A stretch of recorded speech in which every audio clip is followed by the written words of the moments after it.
friends, hope all well that you are in. बहुत लोगों से आप इंटरेक्ट कर रहे होगे, बहुत लोगों को मिल भी रहे होगे. कैसे करते हो आप जज सारे को? मतलब उसके बिहेवियर को देख के, उसके एक्सप्रेशंस को देख के, उनकी बॉडी लैंग्वेज को देख के, आउटर इमेज को देख के कैसे करते हो?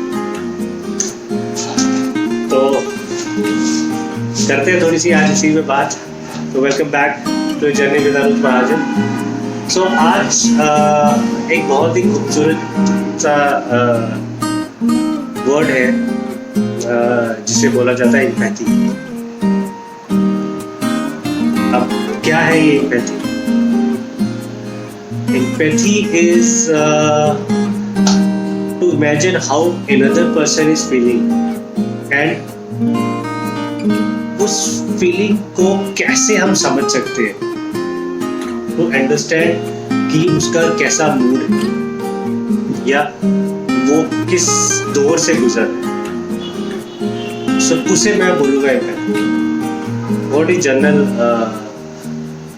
चीज़ है. कई बार होता है कि हमारे साथ भी होता है, कई लोगों पे बहुत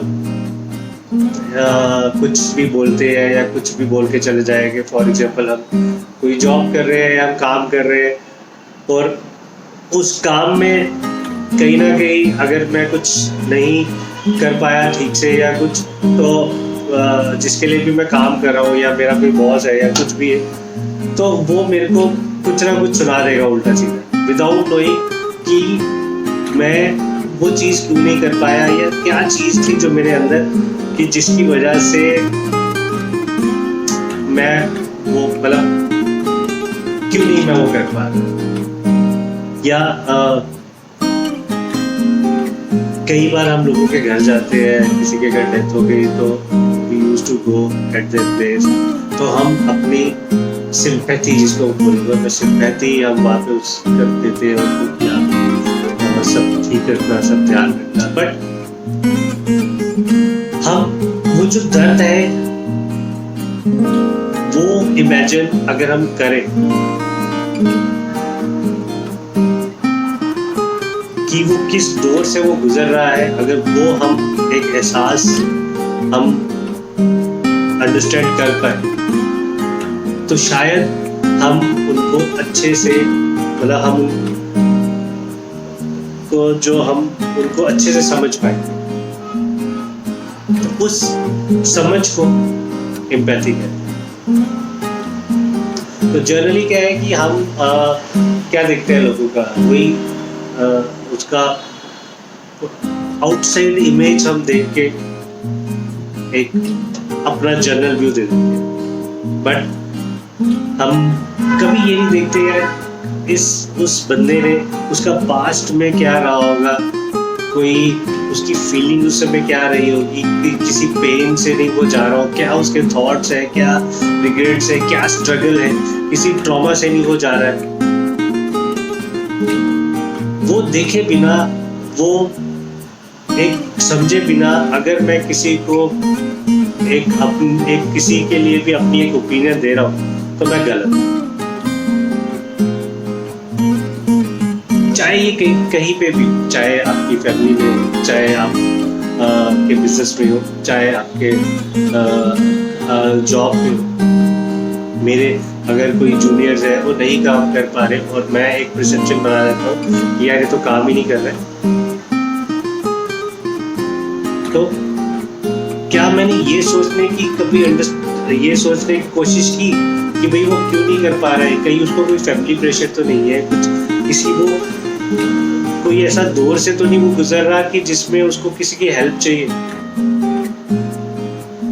फैमिली में आप देखो कई बार क्या, आपने बहुत बार ये देखा होगा कि हम आपस में लड़ बैठते हैं किसी छोटी से छोटी चीज पे, बट उस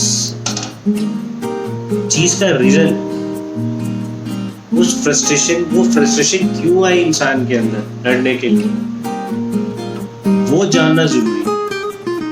तो अगर ये सब चीजें हम जान लें तो मेरे ख्याल से हम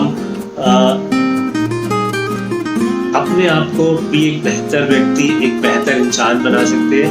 और जिसको हम जज कर रहे हैं कि उसकी फिजिकल अपीयरेंस से या उसके काम से या उस समय क्या बोल रहा है उससे, तो हम शायद उसको ठीक से जज करते हैं। कई बार हम आपस में लड़ पड़ते हैं किसी भी बात पे, और क्या क्या बोलते हैं हमें भी नहीं सब पता लगता।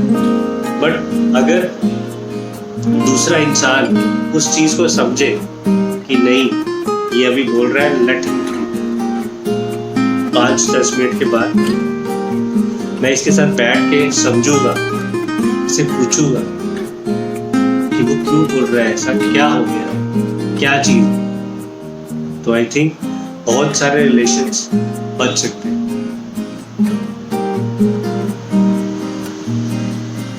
तो एम्पैथी इज वेरी इंपॉर्टेंट, जो अगर हम इस चीज पे गौर करें ना थोड़ा सा, तो आजकल जो हमें सुनते हैं ना छोटी छोटी बातों पे डाइवोर्सेस होने शुरू हो जाते हैं, फैमिलीज अलग होने शुरू हो जाती है, या आपकी एक परसेप्शन बन जाती है, आप किसी कहीं पे काम कर रहे हो या आपके जूनियर की तरफ या आपके सीनियर की तरफ, और वहाँ पर भी एक दरार पड़नी शुरू हो जाती है।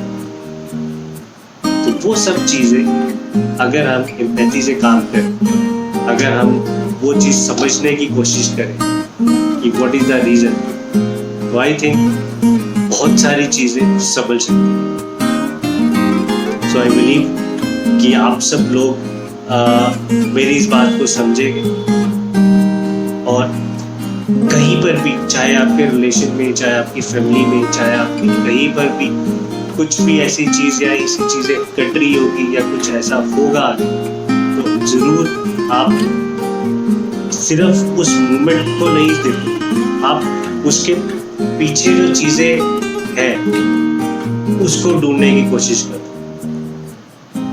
तो फ्रेंड्स, देन बहुत सारी चीजें संभल सकती है, सुलझ सकती है।